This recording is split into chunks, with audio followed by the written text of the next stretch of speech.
11 septembre 2001, l'Amérique est frappée par les attentats les plus meurtriers de l'histoire.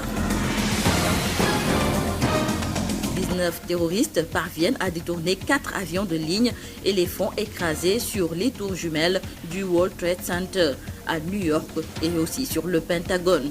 Le bilan est lourd, inédit dans l'histoire du terrorisme, 2977 morts. 20 ans après, quel effet et quel impact tant à l'intérieur des États-Unis et sur la marche du monde? Sud FM Sen Radio cause le débat. D'éminents spécialistes discutent sur les enjeux post-11 septembre 2001. C'est ce samedi à partir de 19h sur la 98.5 et sur l'ensemble du réseau synchronisé de Sen Radio. Sud FM, la radio des grands événements.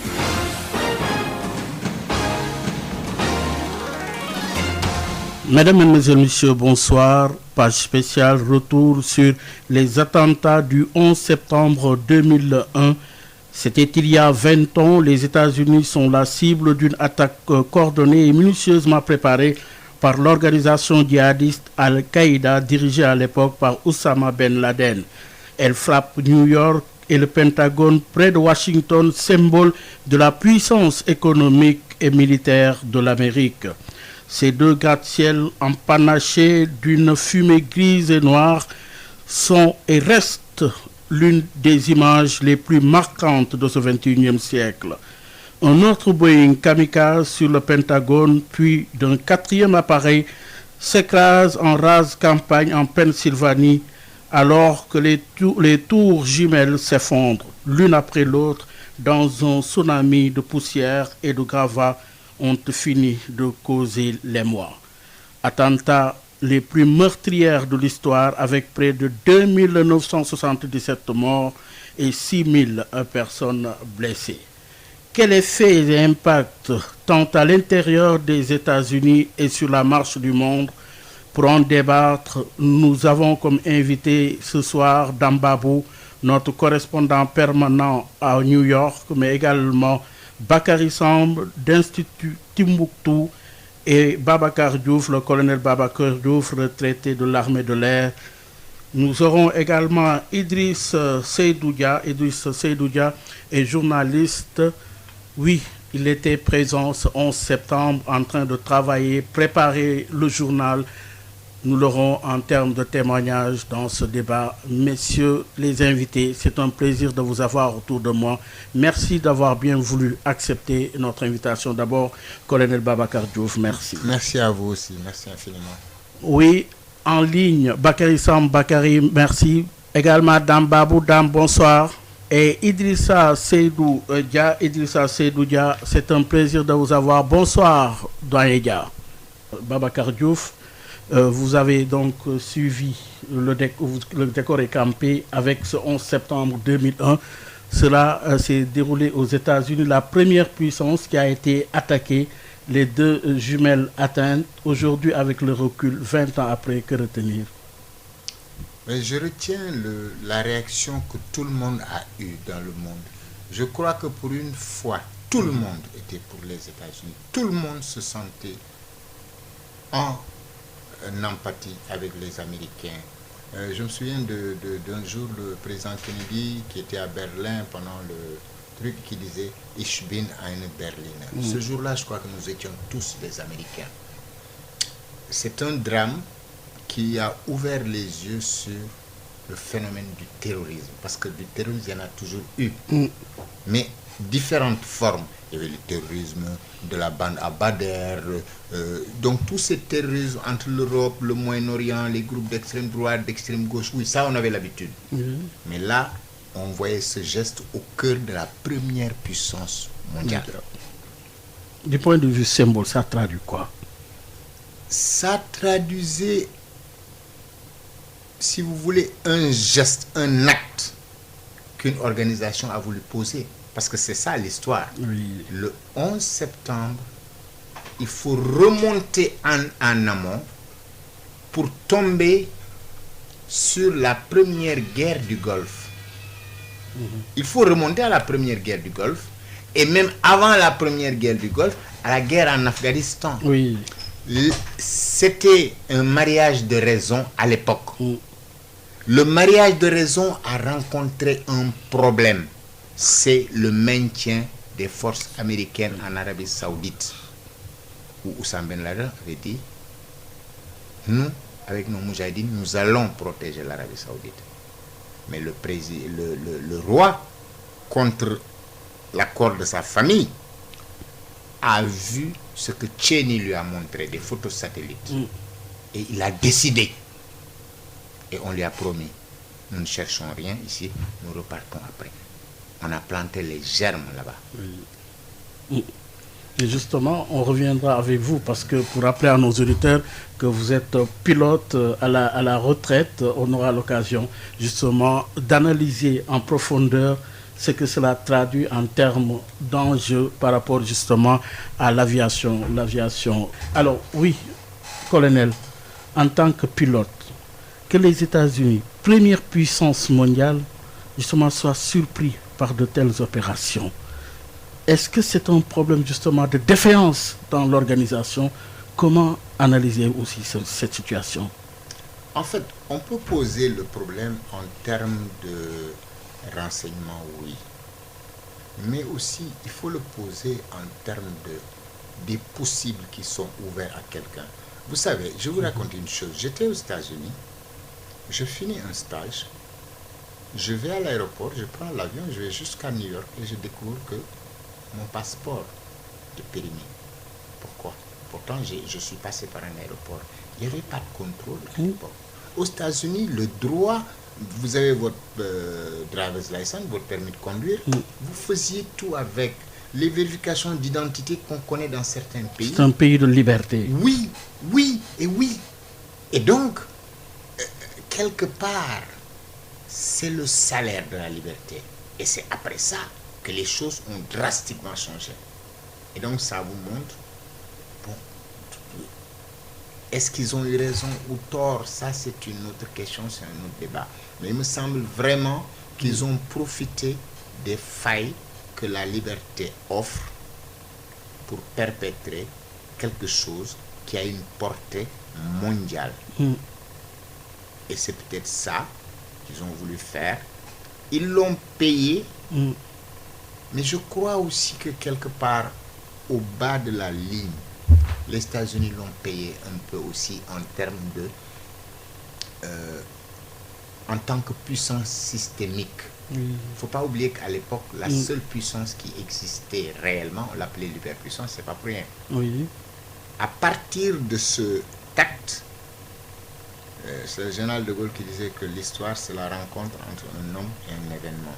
Certaines personnes ont dit que ça, c'était le Pearl Harbor des néoconservateurs et que par là, ça leur a permis de dire on a un prétexte pour mener 7 guerres. 7, je dis bien. Pas 7, mais 7, 1, 2, 3, 4, 5, 6, 7. Et malheureusement, bon, ça a mal tourné parce que quoi qu'on dise, j'ai lu récemment un papier qui disait que entre le Pakistan, l'Irak et l'Afghanistan, les États-Unis ont dépensé 6 trillions de dollars. Ça veut dire 6 000 milliards. C'est énorme. Voilà. Colonel, on reviendra à vous tout à l'heure. Alors, oui, Idrissa Seydou Dia, bonsoir. Bonsoir. Alors, c'est un honneur de vous avoir aujourd'hui autour de nous pour débattre sur les enjeux de ces attentats du 11 septembre 2001. Idrissa Seydou Dia, 11 septembre 2001, vous étiez où? À quel poste et que faisiez-vous justement en termes de travail? Bon, j'étais à la Voix de l'Amérique, enfin je suis toujours à la Voix de l'Amérique. En ce moment-là, j'étais rédacteur en chef et j'étais en train de préparer le journal très tôt le matin. Vers 8h45, on a vu un avion percuter, enfin à la télévision, on a vu un avion percuter une des tours du World Trade Center. Alors naturellement, j'ai pensé que c'était un accident, quoi, puisqu'il y avait l'aéroport pas loin de là. Donc j'ai dit oh là là, quelle tragédie, etc. Mais je m'en tenais tout simplement à la thèse de l'accident. Ensuite, on a vu un autre avion. Oui. En fait, moi je ne l'ai pas vu. C'est un collègue, Jean-Claude André, qui était là avec moi en train de préparer le journal. qui me dit, mais un autre avion a atteint la tour. Je lui dis, mais non, Jean-Claude, on montre ça en boucle, c'est tout simplement le même avion. Il me dit, mais non. Et puis j'ai regardé de très près, effectivement, c'était un autre avion qui avait percuté la tour, la deuxième tour de World Trade Center. Et en ce moment-là, on réalisait que ce n'était pas un accident, mais quelque chose de beaucoup plus sérieux, de plus grave, un attentat terroriste. Un attentat terroriste, mais comment expliquez-vous justement la réaction du président à l'époque des États-Unis et son administration? Comment ont-elles réagi? Je veux parler du président à l'époque et de son administration. Bon, en ce moment-là, c'était la grande confusion parce qu'on savait que, cet avion avait percuté, n'est-ce pas, le World Trade Center et un autre aussi avait percuté le Pentagone. Et on savait qu'un troisième avion se dirigeait vers Washington, on pense, mais cet avion a été carrément pris en charge par les passagers qui avaient déjà entendu les nouvelles sur World Trade Center et le Pentagone et qui savaient que donc leur sort était scellé. Et ce sont ces passagers qui se sont emparés de l'avion et l'avion naturellement s'est écrasé à Shanksville en Pennsylvanie. Alors donc c'était la confusion totale. Le président était président Bush était quelque part en Floride avec des enfants d'une école élémentaire en train de lire des contes et autres. Et son secrétaire général de la Maison-Blanche, M. Card, est venu lui susurrer quelque chose à l'oreille pour lui apprendre qu'il s'était passé quelque chose de grave. Alors, on a vu sur son visage, oui. Oui, Idrissa Seydou Dia, voilà, justement, la situation telle qu'elle est décrite. Justement, vous, quelques jours après, bien des jours après, vous avez réussi, vous avez eu l'opportunité d'avoir l'interview de Mollah Omar, le chef de guerre des talibans. Et vous avez finalement diffusé cette interview. Comment cela s'est passé en termes d'organisation? Avez-vous reçu des pressions? Mais justement, la liberté d'expression, comment avez-vous géré justement ce dossier, cette situation? Je reviendrai tout à l'heure sur, comment dirais-je, le Mollah Omar et cet épisode qui a été à l'honneur d'un grand journaliste qui était en ce moment-là responsable de la rédaction centrale de La Voix de l'Amérique, André de Nessera. J'y reviendrai, mais j'aimerais quand même reparler un peu de ce qui s'est passé quand on a averti le président. Alors, il a fallu que, parce que c'était la confusion totale, on ne savait pas ce qui se passait, on pensait que le troisième avion allait venir à Washington. Parce que les terroristes avaient carrément trois symboles. Comment dirais-je, Wall Street, c'est, le symbole de la puissance économique et financière des États-Unis. Le Pentagone, c'est le symbole de la puissance militaire des États-Unis. Washington, c'est le siège du pouvoir politique. Alors donc, le troisième avion se dirigeait vers Washington. Alors, ce que les services secrets et autres ont fait, c'est amener le président. Ils l'ont pas amené directement à la Maison-Blanche, ils l'ont amené ailleurs. Et à la Maison-Blanche même, où se trouvait le vice-président, ils sont venus le prendre pour l'amener dans un bunker au sous-sol de la Maison-Blanche. Et là, on a contacté le vice-président pour lui dire qu'un avion se dirigeait vers Washington. Qu'est-ce qu'il fallait faire? Parce qu'on savait que cet avion était une bombe volante. Comme on l'a vu au World Trade Center, comme on l'a vu au Pentagone, c'était une bombe volante. Alors que faut-il faire? C'est horrible. Bon, j'ai pas pu confirmer cette information, mais en fait, on disait on demandait au vice-président s'il fallait abattre cet avion avant qu'il n'atteigne Washington. Bon, maintenant, pour ce qui est du Mollah Omar, bien plus tard, les États-Unis ont su que c'était Osama Ben Laden qui était derrière cet attentat. Et Osama Ben Laden était, basé en Afghanistan. Et c'était là qu'il était avec les Moudjahidines contre les Russes, les Soviétiques avant. Alors donc, ils ont demandé aux talibans de leur remettre Osama Ben Laden. Ils ont refusé. Ils ont fait comprendre clairement que si on ne leur livrait pas Osama Ben Laden, ils vont le payer cher. Alors donc, entre-temps, La Voix de l'Amérique a obtenu une interview avec le Mollah Omar, qui était le chef et le guide des talibans. Alors, c'était pour lui dire, mais les États-Unis demandent ceci, qu'est-ce que vous allez faire? Alors, il y a des gens au niveau du département d'État, au niveau, en fait, dans le pays, à différents échelons, qui ont dit, il n'est pas question de passer le Mollah Omar sur les antennes de la Voix de l'Amérique.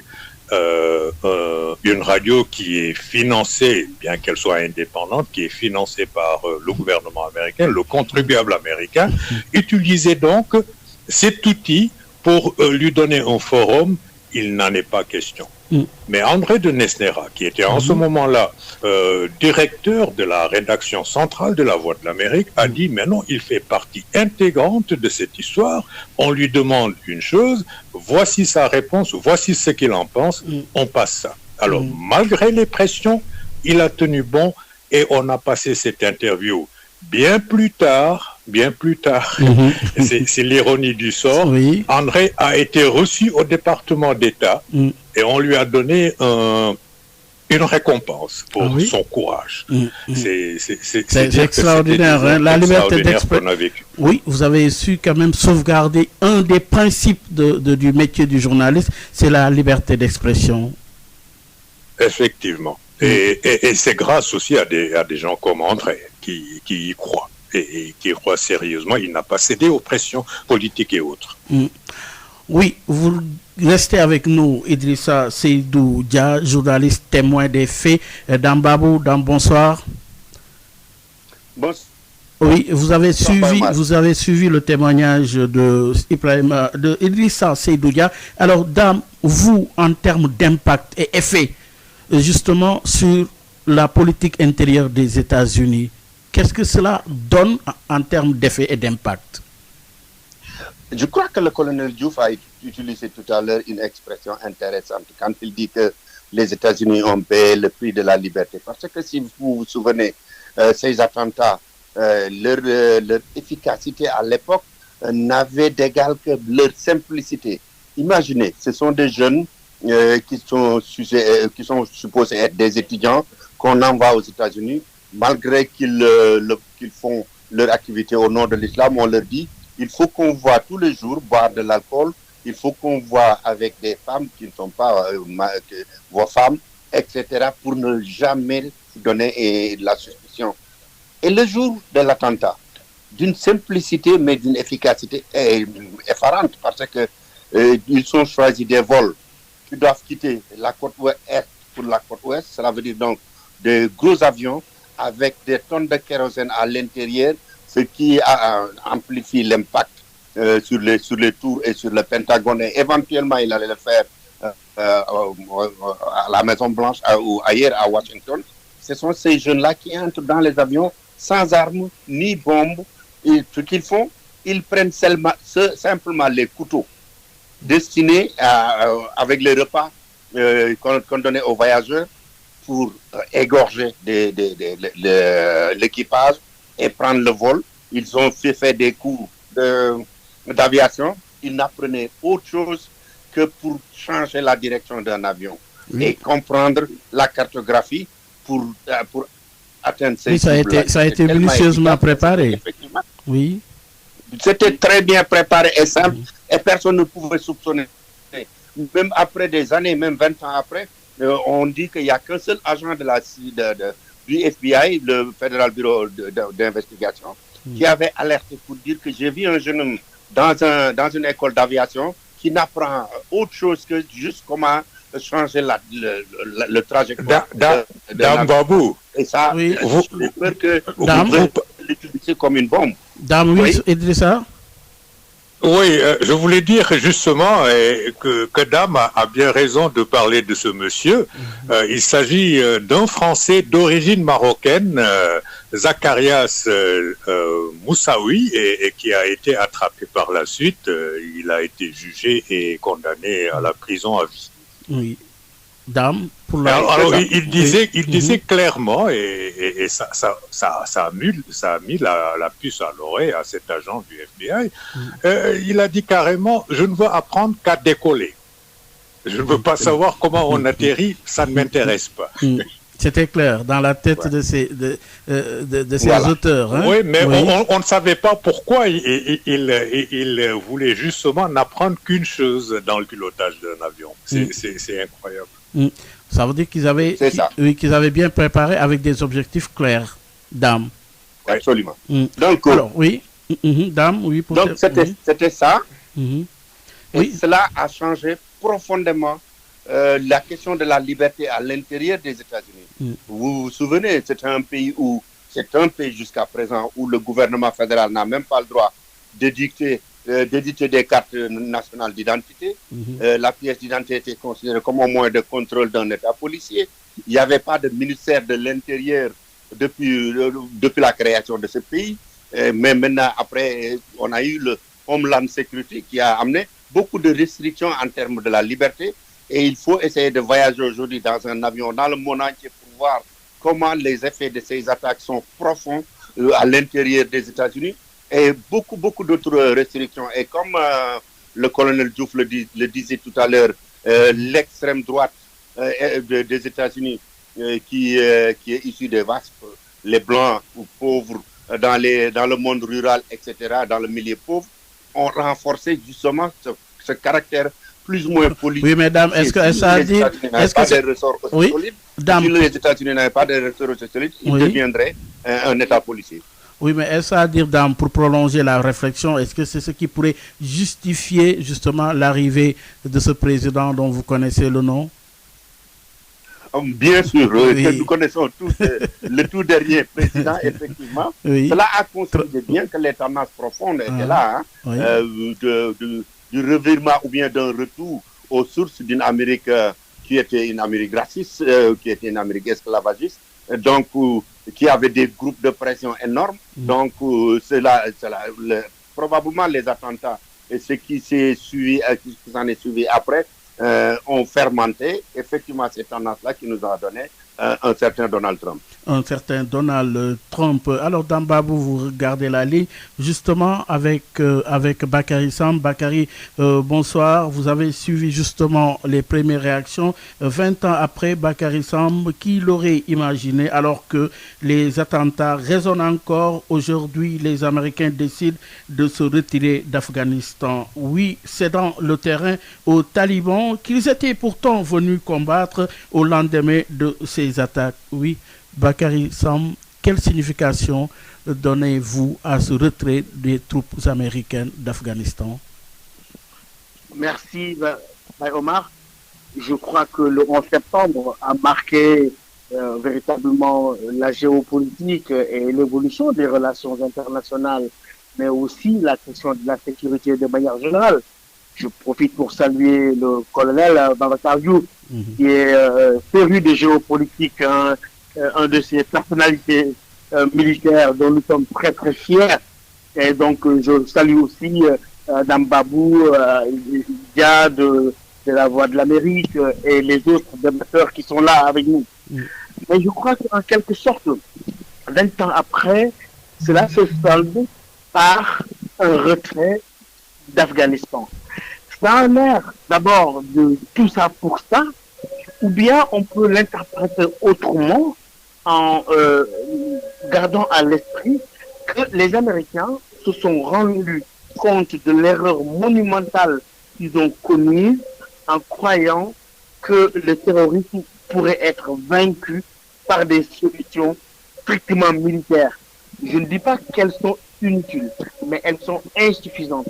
Parce qu'ils ont raté quelque part en Afghanistan ce que j'appelle cette conquête des cœurs, qui n'a pas pu être au bout du résultat avec une forme de nation building ou de state building qui n'a pas fonctionné. Mais au moins, ils ont eu ce réalisme de se remettre en cause et d'initier autre chose.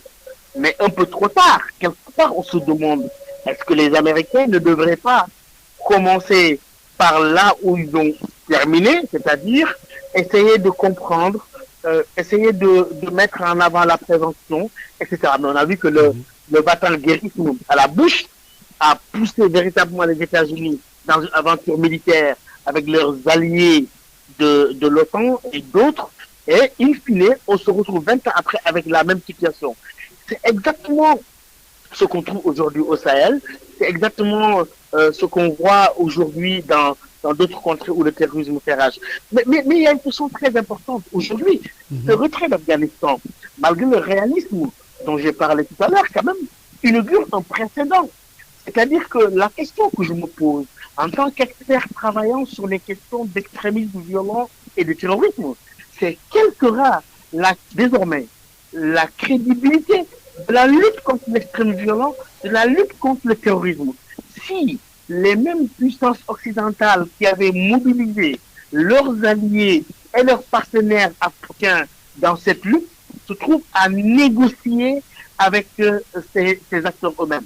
Maintenant, l'impression qu'on a, c'est que, voilà, que les puissances occidentales, les États-Unis en tête, arrivent à sacrifier les principes sacro-saints de liberté et de démocratie sur l'autel des intérêts stratégiques immédiats. Oui. Je dis immédiats parce que je suis sûr que les talibans n'ont pas abandonné leur agenda, ils ont donné des garanties sur l'inviolabilité de la sécurité américaine, le fait de ne pas héberger des terroristes, mais nous sommes partis dans une nouvelle ère où on doutait d'abord déjà des solutions adoptées contre le terrorisme, mais maintenant se pose la question de la crédibilité de la lutte contre le terrorisme si on en arrive là. Oui, Bakary Samb, vous l'avez dit. Alors, colonel Babacar Diouf, la question il est posée. Finalement, sommes-nous arrivés à la fin d'un cycle stratégique et se referme une parenthèse où le djihadisme international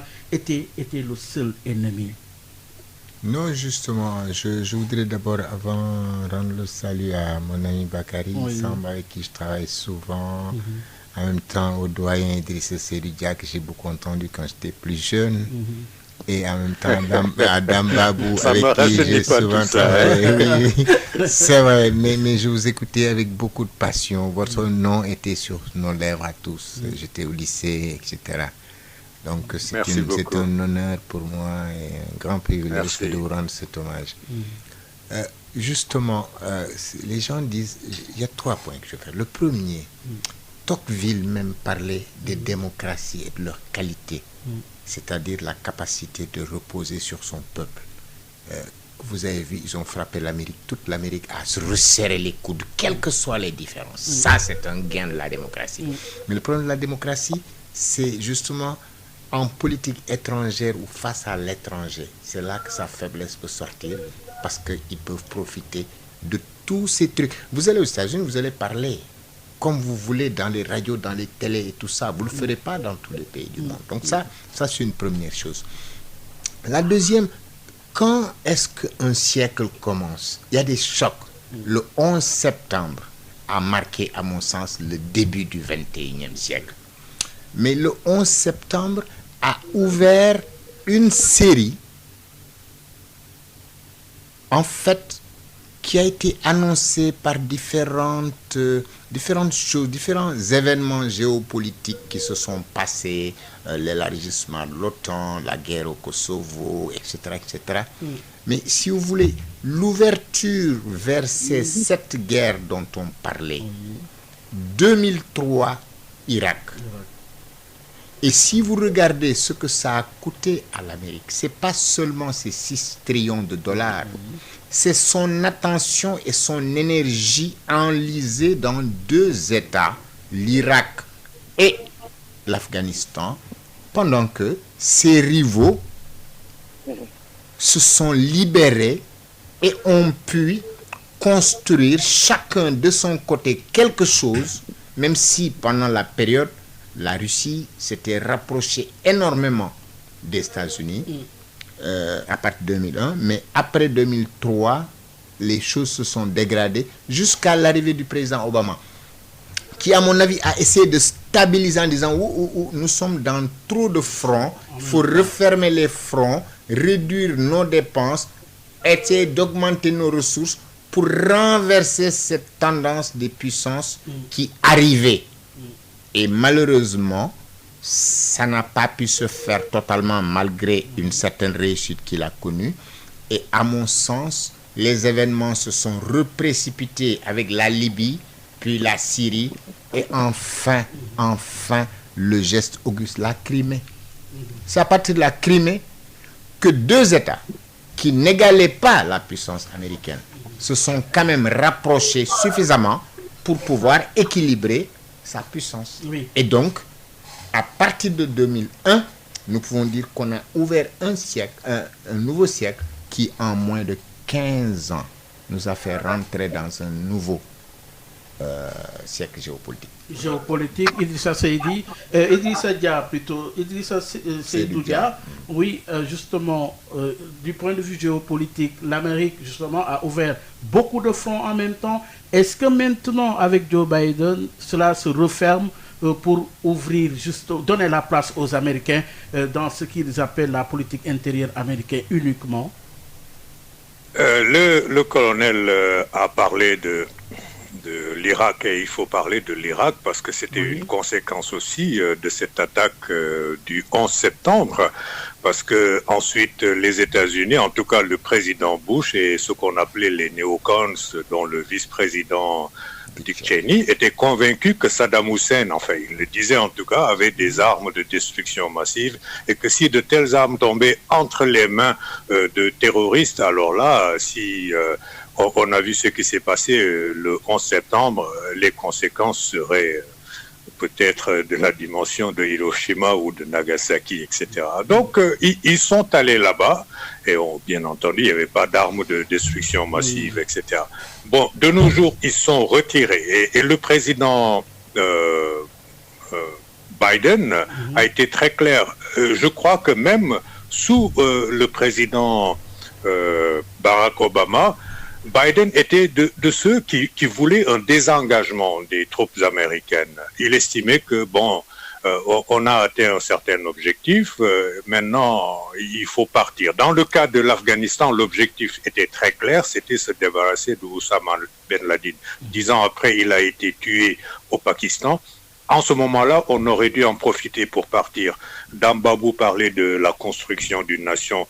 Il y en a qui estiment que ce n'est pas le rôle des États-Unis, et c'est ce qu'ils ont malheureusement essayé de faire en Afghanistan, un pays qui n'a jamais connu la cohésion, avec diverses ethnies, et qui a un pays qui a été franchement la tombe de pas mal de puissances, les Britanniques, les Soviétiques, etc. et autres. Donc, Biden était convaincu qu'il fallait sortir de ce pays. Bon, maintenant pour l'avenir, il estime, et je crois que le professeur Sam qui s'occupe du Sahel sait très bien que les États-Unis ont une présence, mais ce n'est pas une présence massive avec des troupes pour combattre un ennemi. Ils utilisent des méthodes, je dirais même à l'israélienne, dans la mesure où ce sont des forces spéciales, des forces spécialisées dans la lutte contre le terrorisme qui sont engagées dans ce combat. J'ai l'impression que, en fait, tout est possible. Je ne peux pas dire ce qui va se produire avec un autre président, avec une autre administration, mais ce qui est clair, c'est que je crois que les États-Unis utiliseront de moins en moins l'invasion, l'envoi de troupes massivement sur le terrain pour combattre. Mais pourquoi? C'est parce que justement les États-Unis ont trop dépensé et qu'ils se sont rendus compte que ce n'est pas opérant, qu'ils changent complètement de stratégie ou quoi? Parce que le colonel a parlé de 6 trillions de dollars, c'est assez beaucoup quand même pour un État. Oui, c'est énormément, c'est beaucoup trop d'argent même, mais je crois que ils ont des moyens budgétaires, n'est-ce pas, pour comment jongler ici et là et s'en tirer, parce que j'avoue que en fait ces chiffres on en parlait très rarement dans ce pays. Alors, et le Pentagone reçoit tout l'argent qu'il veut, qu'il demande, etc., quelle que soit l'administration républicaine ou démocrate. Ça, c'est une tradition dans ce pays. Alors, mais j'ai l'impression que, il faut adapter, comment dirais-je, sa tactique, sa stratégie aux réalités du terrain et de nos jours. Et Même les Israéliens, quand ils étaient dans le sud du Liban et ils avaient une zone qu'ils occupaient là-bas, ils se sont rendus compte par la suite que c'était une situation intenable, ils sont partis. Ils utilisent d'autres méthodes pour lutter contre ce qu'ils appellent le terrorisme eux-mêmes. Oui, Idrissa Seydou Dia, justement, que dire de la compétition stratégique entre grandes puissances? Aujourd'hui, on a vu que le retrait de la troupe américaine en Afghanistan, justement, fait réagir l'Europe également. Mais en termes de compétition stratégique entre les grandes puissances, cela risque de devenir, justement, cela risque d'ouvrir de nouveaux paradigmes internationaux avec l'émergence d'autres enjeux qui pourraient même relativiser la menace terroriste quelque part. Bon, moi, je ne peux que rapporter ce que dit l'administration, ce que dit le secrétaire d'État Anthony Blinken, ce que dit le président Bush et ce que dit cette administration, à savoir que vraiment la compétition ou la concurrence est avec la Chine. La Chine, qui est la deuxième puissance économique du monde, c'est avec la Chine qu'il faut vraiment maintenant engager la concurrence sur différents niveaux technologiques et autres. Et la Chine aussi pose un problème au niveau de la mer de Chine méridionale avec ses revendications territoriales et aussi les mesures que la Chine a prises dans ce truc et dans cette région. Et il y a aussi la question de Taïwan. Oui. Donc, il y a beaucoup en fait, mais les États-Unis sont décidés à se concentrer sur la rivalité avec la Chine et dans une certaine mesure, parce que quand même, la Russie est une superpuissance avec ses armes nucléaires, mais sur le plan économique, la Russie ne fait pas le poids. Sur le plan, je veux dire, économique, la Russie ne fait pas le poids. Mais quand même, la Russie constitue un problème. Le colonel a parlé de la Crimée tout à l'heure. On sait ce qui s'est passé là-bas. Ils ont annexé ce territoire qui appartient à l'Ukraine. Et ça pose problème au niveau de l'Europe et des États-Unis. Oui, alors, colonel, finalement, est-ce que le 11 septembre n'a pas encore fini de bouleverser l'ordre mondial? Mais c'est ce que je dis. Je vais utiliser un terme un peu peut-être compliqué. C'est ce qu'on appelle une transition systémique. C'est-à-dire c'est le cœur même du système qui est bâti sur une distribution relative de puissance qui fait que l'anarchie de facto, il n'y a pas un État-chef, est réglée à ce niveau. À partir de 46-47, on avait deux pôles. En 1815, à la fin de la guerre, des guerres napoléoniennes, on avait 5 pôles. On est passé à 2 pôles. Entre-temps, il y a eu 2 guerres mondiales pour trouver un nouveau système. On a commencé ensuite, à partir de 91, l'unipolarité. Je prétends qu'à partir de 2015, l'unipolarité était terminée. Pourquoi? Le doyen Idriss Seydou Dia a raison. Sur le plan purement économique, la Chine est l'éléphanto. C'est-à-dire, on dit chez nous que l'éléphant, le petit de l'éléphant, il ne faut pas lui souhaiter d'être gros, il faut lui souhaiter de vivre longtemps. La Chine grandit, mais il n'y a pas que. C'est-à-dire que quand on a sanctionné la Russie, elle a failli être étranglée justement sur ses faiblesses économiques. Elle s'est connectée à la Chine. Ils ont beau parler de partenariat stratégique, j'appelle ça une alliance de facto. C'est-à-dire qu'aujourd'hui, vous avez la Russie qui presse au niveau de l'Europe et qui fixe l'OTAN. Vous avez la Chine de son côté. Il y a la connexion entre les deux. C'est une très longue histoire. Je ne vais pas rentrer dans les détails. Mais ce que je veux dire, c'est que les complémentarités qui, à partir de 2015, ont existé entre la puissance militaire que la Russie a accumulée et la puissance économique de la Chine, les deux ensemble. Mais depuis lors, la Chine a fait de gros efforts et de grandes enjambées en défense avec des avions et des porte-avions. La Chine les fait en moins de temps qu'il ne faut presque pour dire ouf. La Russie a connu des percées énormes. Et c'est en ce sens, pour ramener la géopolitique à nous, que dans cette grande compétition entre les puissances systémiques, nous sommes menacés. Parce que quand vous interdisez les mouvements de biens ou d'autres choses vers un pays, vous l'interdisez physiquement. Et ne jamais oublier, quelqu'un a parlé du terrorisme, moi je vous dis, le terrorisme est devenu un peu ce que les mercenaires ont représenté, c'est-à-dire que quand il y a eu la fin de la guerre, des guerres coloniales, vous avez eu beaucoup de militaires démobilisés en Europe qui sont devenus des mercenaires. Aujourd'hui, après, on a ajouté les entreprises militaires et de sécurité privée qui sont en fait pour moi un blanchiment du mercenariat. Aujourd'hui, on vous dit, la Turquie a transporté des terroristes de la Syrie à la Libye. On vous dit, en 1900, quand Brzezinski dit que nous avons, quand la Russie, l'Union soviétique a envahi, j'ai dit au président Carter, nous allons leur donner leur Vietnam. En quoi faisant? Entre l'Arabie Saoudite, le Pakistan et eux, ils ont encouragé ces moudjahidines. C'est pour ça que j'ai parlé d'un mariage de raison qui a mal tourné. Aujourd'hui, le terrorisme est en même temps une affaire d'opposition, mais aussi un outil que l'Occident a manié pendant longtemps, à commencer que ce soit les frères musulmans, que ce soit beaucoup d'autres organisations. Et donc, quand vous voyez quelque chose se passer, ne dites pas c'est tel État, c'est tel État. Commencez par vous dire, ok, à qui profite le crime? Et vous verrez que le terrorisme est devenu un instrument bien pratique de politique internationale. Oui, de politique internationale bien pratique est devenu le terrorisme, a dit le colonel Dambabou. Aujourd'hui, oui, l'émergence d'autres enjeux permet-il de relativiser la menace terroriste, Dambabou?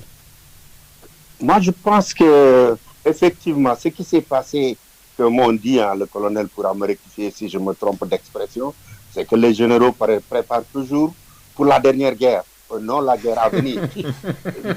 C'est vrai. Ce qui s'est passé entre les deux guerres mondiales, tout le monde s'est mécanisé, tout le monde a pensé que c'était une armée de chars de combat et d'avions qui doit se préparer à faire face à un envahissement venant de l'Est ou venant de l'Ouest. Après, on s'est rendu compte, après la Deuxième Guerre mondiale, on a renforcé, on a créé l'OTAN, on a créé le pacte de Varsovie, on s'est préparé, mais l'Union soviétique s'est écroulée. L'OTAN est devenu de moins en moins intégré, parce que justement le besoin n'étant plus là. Après les attaques du 11 septembre, on s'est préparé carrément à liquider physiquement le terrorisme, ce qui est une impossibilité. La preuve, on a tué Ben Laden, on a complètement désarticulé ou bien même effacé Al-Qaïda, mais tout de suite, la Syrie a remplacé l'Afghanistan. La Syrie a remplacé l'Afghanistan. Et si vous vous souvenez, les Américains, à l'intérieur, disaient que nous n'avons pas perdu la guerre du Vietnam au Vietnam, mais nous l'avons perdu à l'intérieur des États-Unis. Pendant très très longtemps, aucun pouvoir américain de gauche ou de droite, si ces notions existaient, républicain ou démocrate, n'osait envahir les GI. Il a fallu pratiquement la guerre du Koweït, la première. George Bush le père, qui connaissait la géopolitique mondiale, a dit je ne vais pas détruire l'autorité de Saddam Hussein parce que toute la sous-région va se désintégrer et libérer des forces centrifuges que nous ne pourrons pas contrôler, nous ne sommes pas préparés à contrôler. Ce qui s'est passé avec l'Afghanistan, donc à l'intérieur même des États-Unis, on a osé envoyer les GI à l'extérieur. Depuis le Vietnam, on ne sait plus le faire. C'est la même situation qu'on a aujourd'hui. Pendant longtemps encore, je pense que les Américains n'interviendront pas de manière massive avec une force militaire physique dans un autre territoire. Et cela a révélé encore, cela a confirmé, pas révélé, et que on ne gagne jamais une guerre à l'extérieur sur le territoire de l'autre. C'est pas possible. Ça ne peut pas se faire. C'est arrivé avec l'Allemagne parce que c'était la même culture, c'était les mêmes types de militaires, c'était les mêmes types d'objectifs. Mais en dehors de l'Europe, l'Occident ne peut pas gagner une guerre et ne gagnera pas une guerre. Et nous, ce qu'on en tire, moi je pense que c'est une situation extrêmement intéressante pour nous dans le Sahel et dans l'Afrique de manière générale, en particulier en Afrique de l'Ouest. Aussi bien les États-Unis, la Chine, la Russie, la France, n'en parlons pas, ils auront de moins en moins de rôle à intervenir dans nos conflits. Ce qui est une excellente chose parce que nos gouvernements faibles, qui définissent leur politique toujours par rapport à l'extérieur, par rapport à ce qu'ils appellent nos pays alliés, sachant qu'ils ne peuvent plus compter sur ça, ils seront obligés de concevoir des politiques pour résoudre les crises à l'interne. Oui. Il y a des forces centrifuges qui ont existé simplement parce qu'il y a des pouvoirs qui n'ont jamais négocié la gestion de leur pays. Ils seront obligés de faire ou de disparaître. Je pense que c'est une opportunité. Et le malheur peut créer un bonheur. Moi, je pense que c'est dans ce sens qu'on devrait peut-être envisager l'avenir. Oui, envisager l'avenir, surtout justement analyser ce qui se joue dans la sous-région africaine, notamment en Afrique de l'Ouest. Bakary Samb, Bakary, aujourd'hui, avec cette parenthèse en Afghanistan, on a constaté après la formation de la nouvelle équipe gouvernementale qu'il y a le retour de ce ministère pour le bien. Alors là, en observant justement sur le terrain, on a constaté que les classes sont organisées avec des rangées pour les filles par-ci et les garçons séparément. Alors, de ce point de vue, qu'est-ce qui se joue avec le retour des talibans au pouvoir? Est-ce que le terrorisme est vaincu ou est-ce qu'il y a encore inquiétude à se faire à ce niveau précis? Oui, je n'aimerais pas parfois trop m'attarder sur certains clichés développés par la presse occidentale pour donner parfois une image caricaturale de certaines sociétés. Je pense que le combat sur le plan des valeurs est déjà perdu. C'est-à-dire que ce sont ces Américains, ce sont ces Occidentaux qui nous ont pendant des années dit que ces talibans étaient aux antipodes des valeurs que nous défendons. C'est l'obscurantisme, c'est l'extrémisme, c'est l'intégrisme. C'est eux qui sont allés négocier avec eux à Doha, obtenir des garanties. Et d'ailleurs, le numéro 3 d'Al-Qaïda, l'ex-numéro 3, qui est au Mauritanien, confie que dès 2014, les Américains sont venus le voir en disant qu'est-ce qu'on doit faire avec les talibans. C'est-à-dire qu'ils ont renoué le dialogue, ils ont renoué avec la reconnaissance internationale des talibans.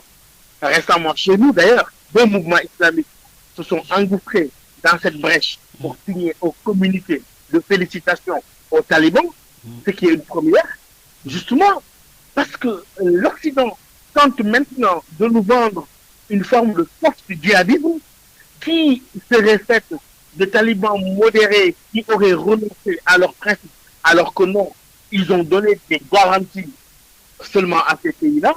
Maintenant, une nouvelle ère s'ouvre. Oui. On est à l'ère du pragmatisme, favorisé par ce qu'on appelait ces vents défavorables à la démocratie. Si on retourne aux écrits de Larry Diamond, qui disait que nous avons en face de nous un monde qui a changé. Il y a trois éléments qui sont là et qui font reculer la démocratie et ses valeurs. C'est d'abord l'insouciance américaine, la colère russe et l'ambition chinoise.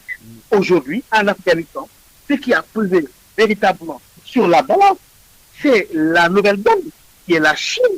L'Afghanistan est un territoire de circulation de ressources et de richesses et sur le plan géostratégique. Et qu'aujourd'hui, pour rien au monde, les États-Unis et les puissances occidentales ne vont avoir ce terrain-là. Ils préfèrent avoir un deal avec les talibans et c'est ce qui s'est passé. Maintenant, quelle est la légitimité de l'Occident ou des observateurs à porter un regard sur la manière dont ces talibans vont gérer l'Afghanistan? Il n'y a plus de légitimité. C'est-à-dire que c'est une reconnaissance de fait qui est une première et d'un émirat islamique en tant que tel, parce que maintenant c'est l'émirat islamique d'Afghanistan qui a le droit de citer sur la scène internationale. Oui. D'abord avec les Américains et en plus les Français qui refusent de discuter avec les djihadistes au Sahel et qui ont dépêché récemment en fin août une délégation à Doha pour discuter avec les talibans. Nous sommes devant ces contradictions-là. Je pense que le monde a changé. Oui. Il nous faudra une nouvelle réflexion et ne pas s'arrêter sur ces faits-là. Parce que ces faits-là sont pas maintenant pour des détails, c'est de grands intérêts qui se jouent. Maintenant, il faut s'interroger. Qu'en sera-t-il du Sahel? Oui, mais justement, Bakary, vous avez posé la question, justement, c'est le prolongement de ce débat. Quel enseignement pour le Sahel aujourd'hui? Est-ce que nous, en termes de bilan, par rapport au combat qui est en train d'être mené au niveau du Sahel, puisque le combat est loin d'être gagné aussi dans le cadre de la lutte contre le terrorisme, on voit que chaque fois il y a des attaques dans le Sahel. Aujourd'hui, quel enseignement et quelle stratégie justement pour cette partie de l'Afrique dans le Sahel? Mais l'enseignement est complètement évident. Les solutions militaires ne vont pas régler le problème. D'ailleurs, ils sont mis à faire l'Alliance Sahel, parler de nexus sécurité et développement, etc. Mais j'en rajoute un troisième élément. L'autre élément, c'est qu'aujourd'hui, comme l'a dit tout à l'heure notre collègue, il faudrait s'acheminer vers des solutions aussi bien sur le plan militaire, mais aussi la valorisation des ressources culturelles endogènes en matière de règlement de conflits, en matière de résolution de conflits. Parce que la stratégie occidentale, toutes les stratégies confondues au nombre de 19 ou de 20, 19 stratégies Sahel, aucune n'est élaborée en Afrique, et ça s'est complètement écroulé. Il faudrait réinventer quelque chose. Moi, je rencontrais des partenaires internationaux ces derniers jours qui me disaient, quelles sont les nouvelles solutions qu'on fait au Sahel? Je lui dis, d'abord, ayez désormais l'humilité d'écouter le terrain. Ne lui imprimez pas vos marques, ne lui imprimez pas les solutions exogènes, écoutez le terrain, et vous avez encore la bataille de conquête des cœurs à gagner pour avoir la confiance face aux communautés. Et pendant ce temps, je pense que c'est le moment idéal pour les organisations africaines et pour les armées africaines qui doivent mutualiser leurs efforts, de s'imposer véritablement. Comme l'a dit tout à l'heure un collègue, on ne peut pas gagner une guerre en dehors de son territoire. Les Africains doivent trouver des solutions et sortir de cette situation de délégation de leur sécurité et donc de leur souveraineté. Oui, colonel, finalement, quelle solution, quelle alternative? Elle n'est pas militaire, dit Bakary Sambou. Elle n'est pas seulement Elle militaire. n'est pas seulement militaire, oui. Il faut en fait, j'aimerais revenir d'abord sur deux petits points très rapidement. Un abordé par M. Babou, et j'ai l'impression qu'il a lu le général Bijard qui disait que dans la vie, face à un problème, il y a deux solutions. Il y a la bonne et il y a celle de l'école de guerre qui forme justement ces généraux dont il parlait. Donc je le laisse continuer la conclusion. Le deuxième point, c'est à propos de l'Afghanistan.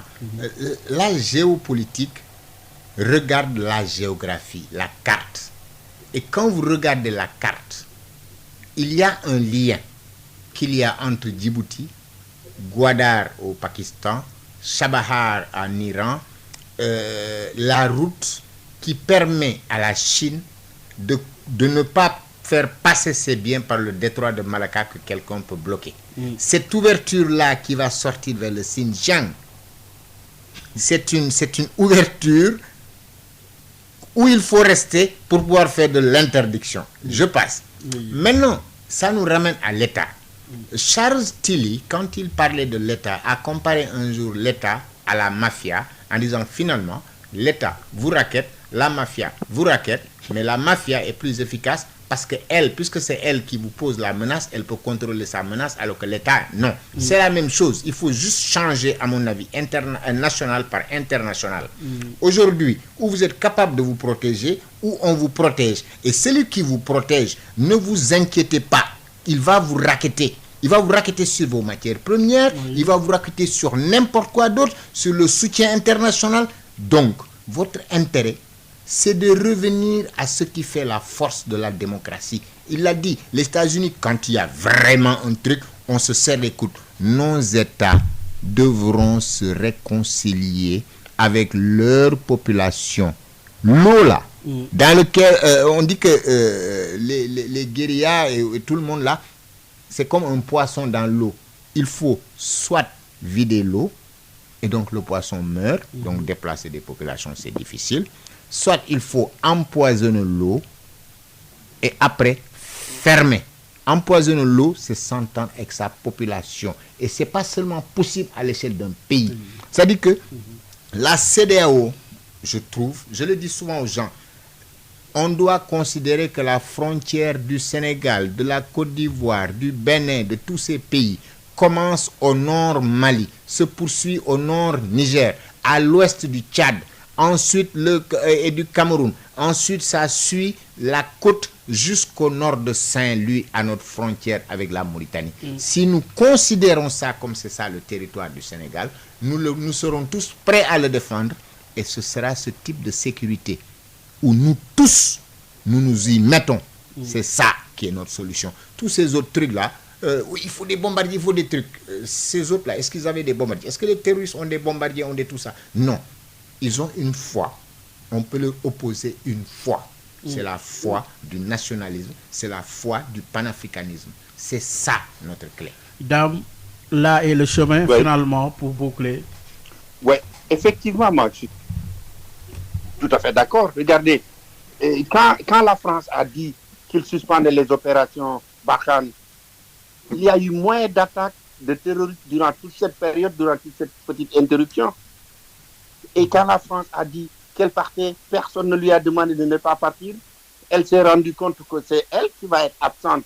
Mais ce n'est pas une aggravation de la situation. La France a décidé de revenir. Et comme le dit le colonel Diouf, si nos pays se rendent compte que la solution ne peut pas être une solution d'armes, d'équipement militaire, ou de quelques avions, et même peut-être de quelques drones qu'on va nous vendre entre ce qui constitue la raquette dont tu parlais tout à l'heure, si on fait ça, on est obligé d'être humble et de parler aux pays voisins et de construire une défense qui englobe tous ceux qui sont menacés et trouver la solution à l'interne.